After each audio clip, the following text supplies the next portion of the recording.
Laying it, all these other elements were brought forth for us, and the story got richer and deeper. And so now it's twice the original length, and it's 100 minutes long, and it took a while to get there. Thank you for asking me. Thank you.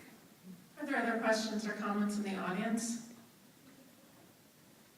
Did you say when it's going to air? Yes, I believe the tentative air date, I don't think we're locked in yet, September 27th, is that right, Libby? Yeah. Yeah. Yeah, at the very end of the regular season this year.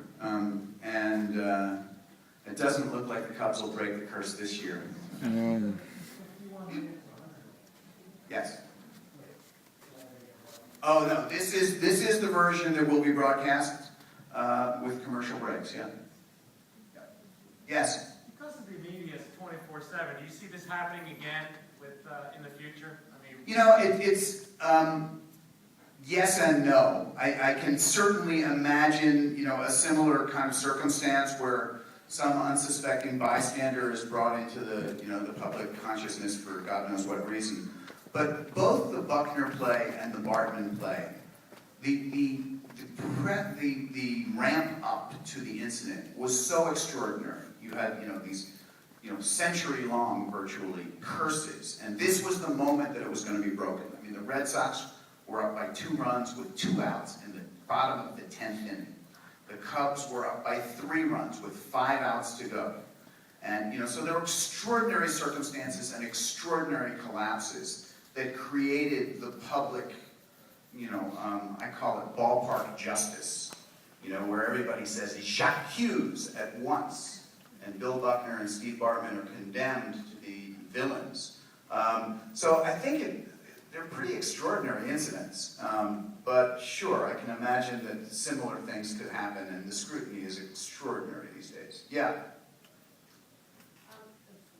I found Steve Bartman's ability to be silent all that time astounding. I mean, I can't think of another situation where somebody could withstand all that without responding. But I'm curious, I didn't get the relevance of him being seen waving his hands, because it sounded like that was a negative thing. I didn't really understand that. No, and I think the narration line nailed it exactly. Careful what you wish for. Waving his arms at the camera when a foul ball came in his direction was, a really kind of universal thing that, fans try and do. You want the ball, you want the camera, you want the attention. You don't want it the way he got it. And I think that's the cautionary tale. And I think it's universal. Certainly there's no intention here to say he got what he deserved. There's a real sense that this could have been any one of us, and I certainly believe that. So certainly that wasn't the intention, just to point a finger at it in that regard. All right, we have time for about 2 more questions, so why don't we go here and here for the last 2. Yeah, for somebody who just brought up to the passion of the game lately, I want to thank you for this movie. It was interesting, even for me, not a diehard fan of the game, so congratulations. The other thing, I just wondered, how difficult was it to create a documentary film where the subject is not really cooperative? I understand that there's a bigger picture than just this person waving his hands and interfering with the ball, but he is the subject of this film. How difficult was it to create it, and do you have an idea if he saw it at all, and if he had any response to it? He saw an earlier cut. When we first were going for the 1-hour version, we sent that to his attorney to try and change his mind and get him to cooperate with us.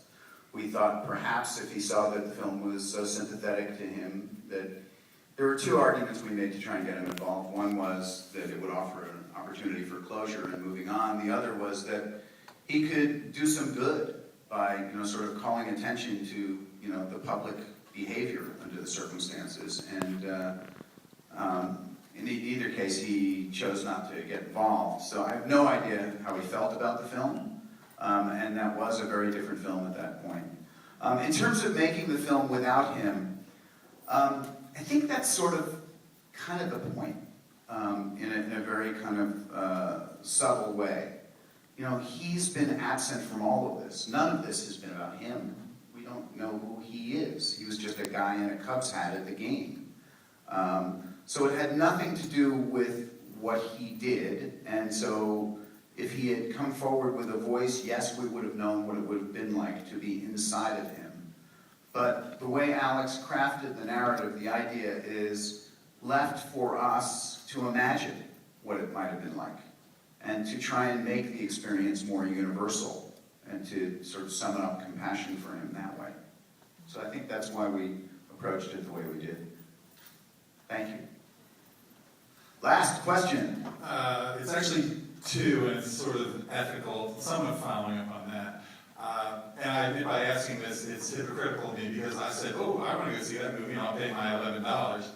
But was there any ethical qualm that I think the movie's really good and it does paint a sympathetic portrait of Bartman? But was there any qualm about, gee, should we even make this movie or should we let this story die? And then the second part of the question, and Alex isn't here, but maybe you know the answer, was there a qualm about, well, I'm a Red Sox fan, I'm not a Chicago filmmaker, should a Chicago filmmaker be making this? But is it too painful? No Chicago filmmaker is stepping up to the plate to make a film. I lived in Chicago for 10 years, and I root for both the Cubs and the White Sox, thanks to the brother over there.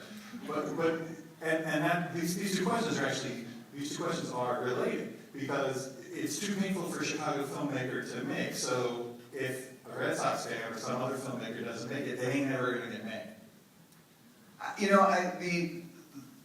The question of whether or not there is an argument to not make this film, Alex confronted regularly.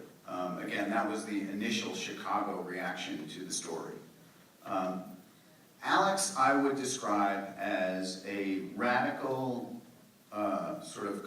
radical advocate of the truth. And what that means to him is exploring deeply the subjects that he's interested in. And because of his level of success and in the documentary world, he has a forum and people come to see what he has to say. And I think, there are an awful lot of people who will choose not to see it because of exactly what you're saying about it. I think that is at least a very strong sentiment in Chicago. I think the second question, though, it answers this, that as a Red Sox fan, he dove into this subject because he saw the universal human issue here, which is there is something inside us as human beings that we are hardwired to point a finger and to blame and to create, in this circumstance, a scapegoat when something goes terribly wrong.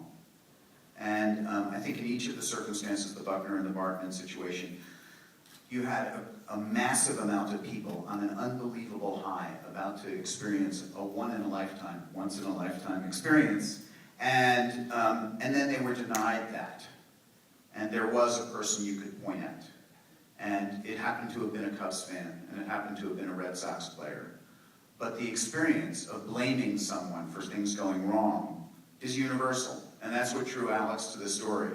And I think he would argue strongly that the fact that he's a Red Sox fan is irrelevant, and that he hoped that, and I would hope that the film would succeed in spite of that, because I'm a Mets fan, so I jumped up and down when the ball went through Buckner's legs.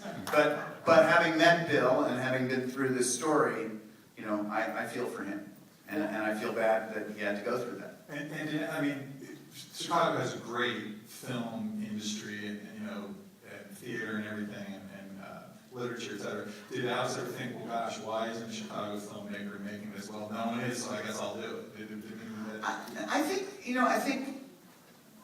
it's beside the point. I mean, the guy that shot all our interviews is from Chicago. The guy that did our sound is from Chicago, and so I mean, in the collaborative community that made this film, there was certainly many strong Chicago voices. Matt Liston, who's all over the film. I made a film with Matt, about the Cubs. So I don't think it was bereft of Chicago representation. I just think that, ultimately Alex is a powerful voice who can say these things and ultimately feels them in a way that, the rest of us probably don't. when Alex announced that this was his choice of the film that he wanted to make for the 30 for 30 series, I was really surprised. I thought of this as kind of, what would you, other than getting a Steve Bartman interview, which was the holy grail because he had never done one, what are you going to tell me about this that I don't sort of already understand? And 2.5 years later, I have my answer. All right, on that note, we're going to have to wrap up. Gary, thank you so much for being So, here. thank you for coming.